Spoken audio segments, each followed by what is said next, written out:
All right, I'm on chapter 38 now, and let me tell you, Raboniel explaining surges to Vinley, in one ear, out the other. None of that stuck. So just throw it on the pile of Spren, crab people, and now surges. I don't understand half this shit. Though a question, if surges are from honor and cultivation, why are the crab people serving odium when honor was their god? Honor and cultivation were their gods first, and then the human beings brought odium. So, what's up with that?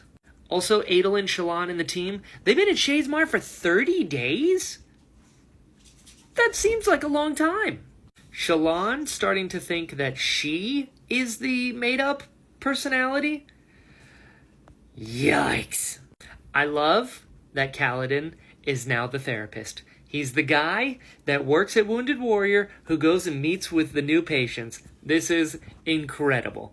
And then a Star Spren showed up, which, full permission, if there's any fan art of Star Sprens, I want to see them in the comments, because you're allowed to do that, and it's not a spoiler because I've seen one. Unless the art has a spoiler in the future, then don't show me those. But if there is one, I want to see it, and I'm too afraid to Google it. Adolin pulling a Legolas in the Gap of Rohan to while Maya is riding Gallant, and he just grabs the front and like side flips onto the saddle. I was like, I know this move. Note him getting stabbed a bunch by like people, but he's like an honor spren. Like why are they doing that? What did he do to them? What was the point of any of that?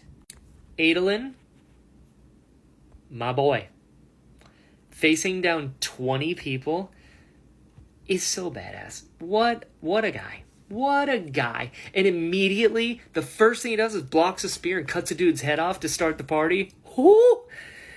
Adolin's the best. Maya showing up to help Adolin, and they both kind of did their kata to, put some space and scare people. That was really cool. It would have been cooler if somebody hadn't spoiled it for me, like, a book ago. So it's a cool moment, but, like, I knew that moment was coming, so I was like, damn, this would have been neat. But still cool. And, like, the fact that Adolin is, roaring in combat, fighting a bunch of people, I was like, that's Dalinar's boy. That's his son. I love that. Pattern might be the spy? Like, he got caught lying to Shallan/Vale? That can't be right. What? And then the honor spren show up to Adolin, and they're the worst. I'm going to be honest. I'm not a fan of honor spren. I'm just not. They're too rigid. They don't allow for humanity or nuance. I'll give a pass to Syl, because she's cool, and she's saved Kaladin's life a few times. Like, Syl's cool, but she's also different than the others. But honor spren, by and large, they just seem like dicks. Adolin asking to be put on trial, to be like, you're blaming me for my ancestors, put me on trial, I don't deserve this. Power move. What a guy. What a guy. On the opposite side of that, Lirin talking to Kaladin, and Kaladin's talking about, like, yeah, mental health, like, people just don't know what to do with it or any of that, and, people like ourselves. And then Lirin says, oh, don't include yourself, son. Like, you're not one of those. I was like, ooh, yikes, this is gonna come back, and it is not gonna be good at all.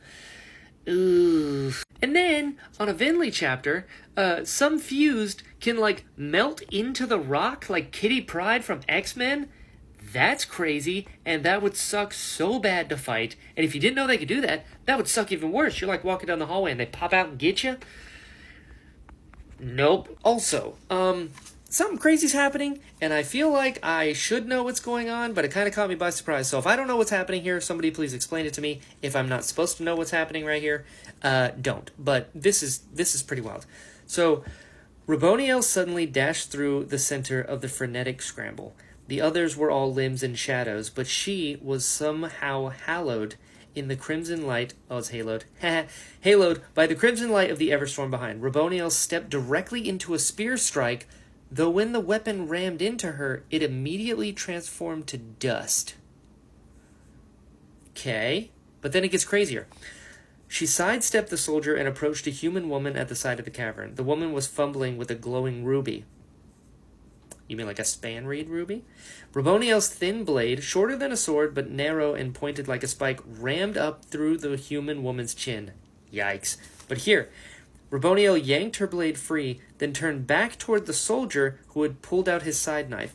She breathed out toward him, and something black left her lips, something that sent the man stumbling away, clawing at his face. What? I mean, there's something going on there. I don't know if I'm supposed to know what that is, but oof.